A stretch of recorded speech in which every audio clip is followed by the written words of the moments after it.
It's NBT Reacts, where you send me your examples of horrible, awful, miserable, boring training, and I react in the moment to diagnose what went wrong and what we can do better next time. Today's submission comes to us via email, so I'll be reading off my screen. This individual actually submitted 3 quick examples, so let's dive right into the action. Example number 1, 6 hours long on Zoom, no breakouts, no polls, nothing but straight lecture pitched back and forth between 2 presenters. Oof, that's tough. Virtual training can be very effective, absolutely, but it's also incredibly draining. It just pulls a lot of attention processing power out of your participants. So you got to break it up. You got to really get them involved, really get them engaged and have a lot of energy. So just straight lecture, ooh, that you're going to lose them quick. Only space every 45 minutes to ask questions to the facilitator for a 5-minute period. WTF? That is a whole big giant pile of what on earth were they thinking? That's a horrible approach. 2 things are going to happen. Either your participants are going to have a question and they are going to quit listening to you while they try to mentally sort out what is the answer to the question. The other thing that's going to happen is if that you are building your information like a wall, step 1, step 2, step 3, step 4, step 5. If they're stuck on a particular step and they don't understand and you're not letting them ask questions, they're not going to understand the next step, the next step, the next step. So it's not letting your participants ask questions is silly. I no idea what they were thinking there. 1 lunch for 30 minutes, no breaks. Again, horrible. In a virtual setting, you want to go for an hour to maybe 90 minutes and then take a break. Staring at that camera, staring at the screen, it's exhausting, and you have to give people chances to recover. Cameras required to be on the whole time. The content was really important and incredibly interesting, but 30 minutes in, I was so bored. So, yeah, horrible virtual delivery methodology. Give people lots of breaks. For virtual training, you want people to be super engaged.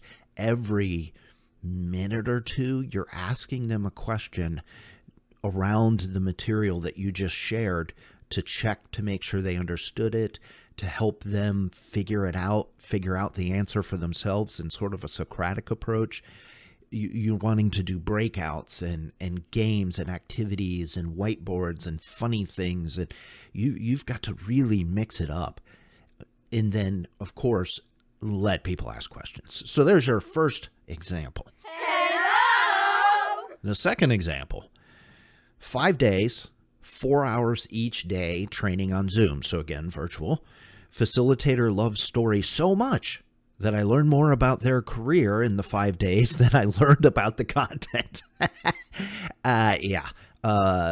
Trainers, don't tell war stories. Don't go, well, back in my day, and distract from the information that you're sharing. And listen, I'm talking to myself here too, because I struggle with that same issue. But if you tell too many stories that are not related to the information you're sharing, in other words, they don't reinforce what you just shared, you're just going to distract everyone.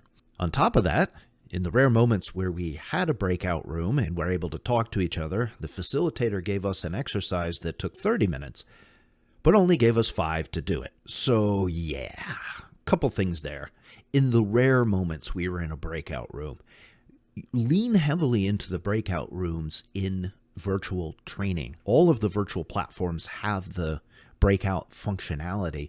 It's easy to set up. You hit a button and poof, everybody goes zapped out to their rooms. Lean heavily into that. The more you get your participants talking and sharing ideas, the more fresh they stayed. It gives you a break. It breaks up having to listen to you, which is tough to do anyway. And you can go into those rooms and listen in and guide groups that are maybe off track, back on track. So utilize those breakout rooms. Also, be careful with the time you allot for activities. Now, I will say that as a trainer, giving less time than you actually need to complete the task can be a technique to kind of keep everybody focused and keep everybody engaged.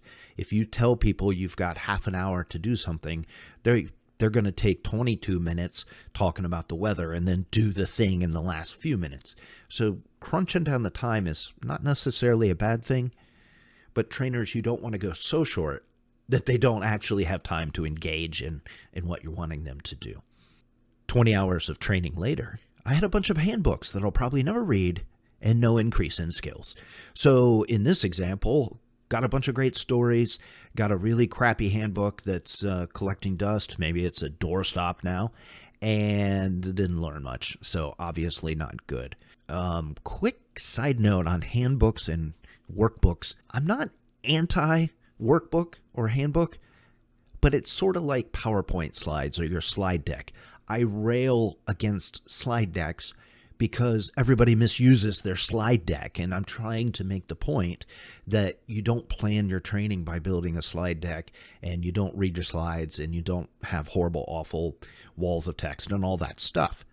Workbooks and work guides are the same thing. Yes, having them is great.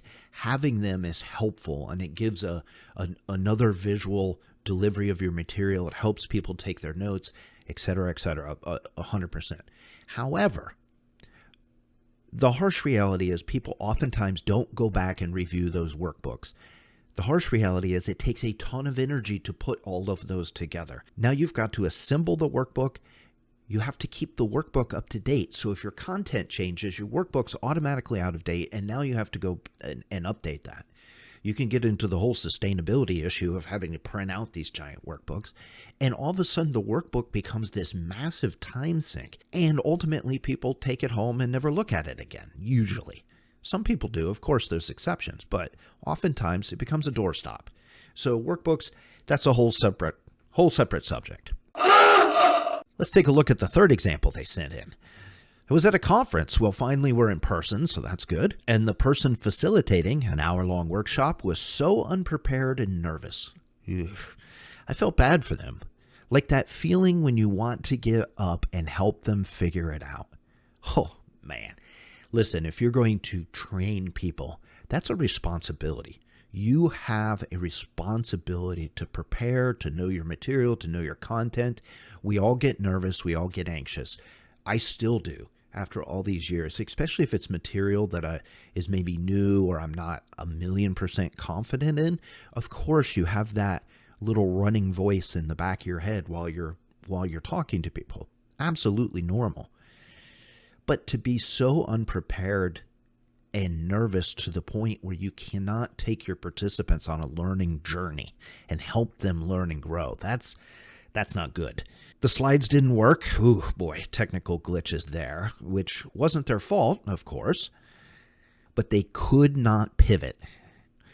They spent 30 minutes of the hour apologizing and sweating, trying to make the slides work. IT was there to help them too. Yeah, that's a bad day in the training world. When your technology melts down, your computer reboots suddenly, your slides won't work, the projector breaks, the fire alarm goes off, somebody vomits in the classroom, whatever. Those things can be so distracting to the flow and vibe of the training and the material, the knowledge you're trying to build. And it can be tough to get that room back on track. If it's just a little normal type distraction, that's no big deal. But some of these big things like a presentation utterly melting down, that's bad. I do have to question here, IT was there to help, and I kind of get that in the moment where you just get like, I don't know what to do, let me call IT, maybe they can sort it out. But I think this individual who submitted this hit the nail on the head. The presenter could not pivot. And that's what you do when your slide deck melts down, your computer blows up, all that kind of stuff. You have to know your material so well. You have to know it inside and out that if the computer explodes, you just laugh about it and you're distracted for 30 seconds or something, and then you just get right back on track. Okay, fine, we'll do this the old-fashioned way. We'll do it the analog way. And you get a dry erase board, you get a flip chart, do whatever in the moment to move forwards. I don't know that if my technology utterly melted down that I'd be stopping the presses to call IT, because the second you do that, your participants zone out completely. They know that no training, no learning is going to be happening for the next period of time, and they're going to be immediately on their mobile devices. They're going to check their emails. They're going to see what's going on back at their desks. They're going to be on LinkedIn looking at no boring training, whatever. And even if IT shows up in 5-10 minutes and gets the thing going again, you now have to expend a massive amount of energy trying to pull them back into the learning mindset. So long story short, when your slides quit working, just go old school. Break out the flip charts, dry erase boards, always have those on standby anyway, and just know your content so well that it doesn't matter. Just roll on. Pivot. They spent the rest of the 30 minutes telling us how these things always happen to them. Well, yeah, no shit, you were unprepared. Of course these things are going to happen. If you're so unprepared to the point you're nervous and sweaty and you can't function in front of the room, well, that's a you problem as a trainer. You should be so prepared that you just, okay, let me go with plan B, C, D, E, or F. In addition to preparation, having contingencies.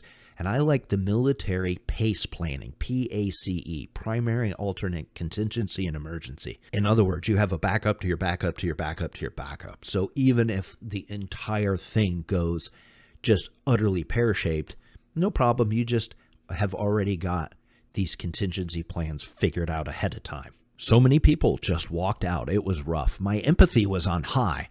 Well, of course, you're a lovely, wonderful person, and it would be easy to feel bad for that presenter. Although, if they were not prepared, that's 100% a them problem. But hey, I've been there. Sometimes the session goes so horribly wrong through no fault of the presenter, the facilitator, the trainer. And yeah, you feel really bad in that moment because you know they prepared, they put energy, they weren't expecting this catastrophic issue to unfold, and you can end up feeling very bad for those individuals in that moment. Pivot, people. Know the content, don't need the PowerPoint. Well, what a great way to wrap this one up. Yeah, totally agree. Be able to pivot in the moment, know your content inside and out, and that slide deck up on the screen, that is just a visual delivery of your material. That is not your speaker notes. That is not your roadmap for the presentation. That is not your guide. You should be able to just pivot in the moment and just roll on with the material. Hopefully you found this helpful to diagnose not only what went wrong, but know what to do differently next time to avoid the problem in the first place. Hopefully you enjoyed this. If you did, let me know. Leave me a thumbs up, hit that subscribe button, leave a comment down below. Join NBT Nation. And if you have examples of horrible, awful, miserable, boring training, either text or video, send them to the address you see on the screen, and I'll include them in a future episode.